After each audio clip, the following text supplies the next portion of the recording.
बनी इसराइल में दो भाई थे, जिनमें एक मुसलमान और दूसरा काफिर था, और थे दोनों दरिया के शिकारी, यानी मछलियों का शिकार किया करते थे। काफिर बुत को सजदा करता, मगर जब मछलियों के लिए दरिया में जाल डालता तो इस कदर मछलियां आ जाती कि उनको खींचना मुश्किल हो जाता। मगर मुसलमान के जाल में सिर्फ एक मछली आती और उसी पर सब्र के साथ खुदा का शुक्र अदा करता।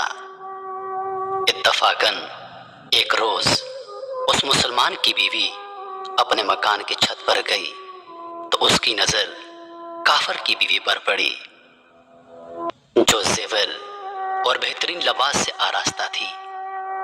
ये देखकर उस मुसलमान की बीवी के दिल में वसवसा पैदा हो गया कि काश मैं भी ऐसी होती। तो काफिर की बीवी बोली, तुम अपने शौहर को आमादा कर ले, या वो भी मेरे शौहर के माबूद यानी बुत की इबादत किया करे, ताकि तू भी मेरी तरह मालदार हो जाए। ये सुनकर मुसलमान की बीवी कुछ गमज़दा होकर नीचे आई, और जब उसका शौहर घर आया तो बीवी का हाल देखकर दरियाफ्त किया कि आखिर बात क्या है जिससे तू इस कदर गमज़दा मालूम होती है। उसकी बीवी कहने लगी, बस मियाँ, या तो मुझे तलाक दे दो या फिर अपने भाई के माबूद की पुरस्तिश अख्तियार करो।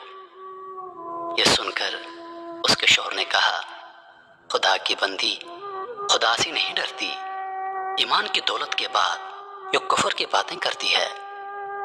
वो औरत बोली, बस अब मुझसे ज्यादा बातें ना बनाओ, मैं नंगी पूजी नहीं रह सकती, जबकि दूसरी औरतों खसूसन तेरे भाई की बीवी को मैं देख रही हूँ कि वो जेवरात और उम्दा लिबास से आरास्ता रहती है। जब उस मर्द मोमन ने देखा कि औरत जिद पर उतर आई है और उसका इसरार हद से बढ़ चुका है, तो उसने औरत को तसल्ली दी और कहा, अच्छा, घबराने की जरूरत नहीं, मैं कल से कारीगरों और मजदूरों में जाकर मेहनत करके तुझे रोजाना 2 दिरहम देता रहूंगा। उन 2 दिरहम से तू अपनी हालत दुरुस्त कर लेना। यह सुनकर औरत को कुछ तस्कीन हासिल हुई। सुबह सवेरे वो मर्द मोमन मजदूरी की तलाश में निकला, लेकिन किसी ने उसकी बात ना मानी।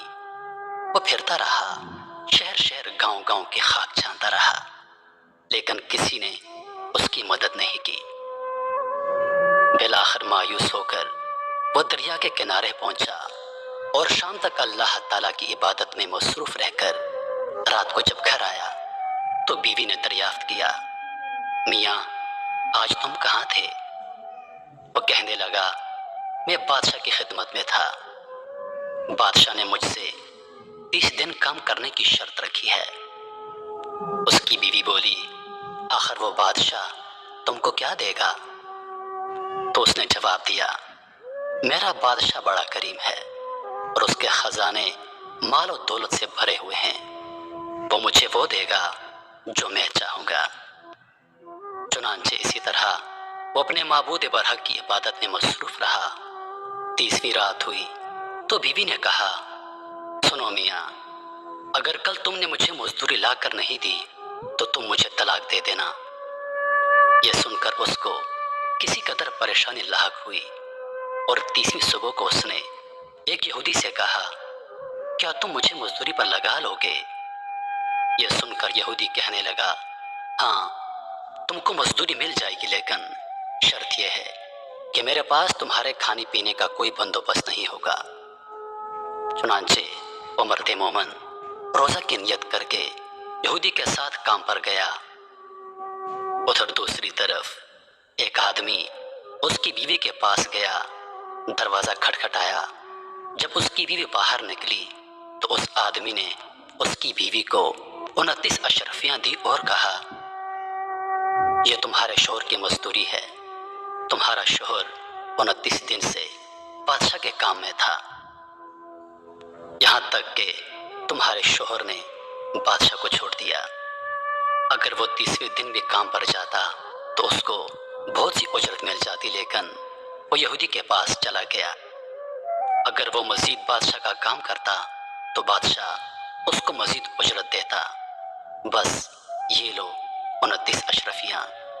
اس میں ایک اشرفی اس لیے کم ہے کیونکہ آپ کا شوہر 30ویں دن کام پر نہیں گیا۔ چنانچہ وہ عورت ان میں سے ایک اشرفی لے کر بازار گئی۔ سنار نے جب اشرفی دیکھی تو 1000 درہم اس کی قیمت عورت کے حوالے کر دی۔ جب شام کو وہ آدمی گھر آیا تو عورت نے اس سے دریافت کیا، آج تم کہاں تھے؟ اس نے جواب دیا، آج میں ایک یہودی کے ساتھ کام پر تھا۔ اس کی بیوی نے کہا، آخر بادشاہ کی خدمت ترک کر کے تم دوسرے کی خدمت کیوں کرتے ہو؟ پھر اپنے شوہر کو اشرفیوں کا واقعہ سنایا، جس کو سن کر وہ مرد مومن روتے روتے بے ہوش ہو گیا۔ جب اس کو ہوش ہوا تو بیوی سے کہنے لگا، افسوس کہ میں نے بادشاہ دو جہاں کی خدمت کا حق اپنے اوپر لازم نہ کیا۔ اس کے بعد اس آدمی نے عورت کو چھوڑ دیا اور پہاڑوں پر چلا گیا، جہاں خدا کی عبادت میں مصروف رہ کر بقیہ زندگی گزار دی، اور وہیں اس کا انتقال ہو گیا۔ محترم عزیز دوستو، اللہ کے خزانوں میں کوئی کمی نہیں، وہ بندے کو اس کی عبادت کا صلہ ضرور دیتا ہے، اگرچہ بعض دفعہ کسی حکمت کی بنا پر اس کے ہاں دیر ہو جاتی ہے، لیکن بہرحال اندھیر پھر بھی نہیں، وہ اپنے بندوں کو دیتا ضرور ہے۔ اللہ تعالی ہم سب کو صبر و شکر کے ساتھ رہ کر زندگی گزارنے کی توفیق عطا فرمائے، آمین یا رب العالمین۔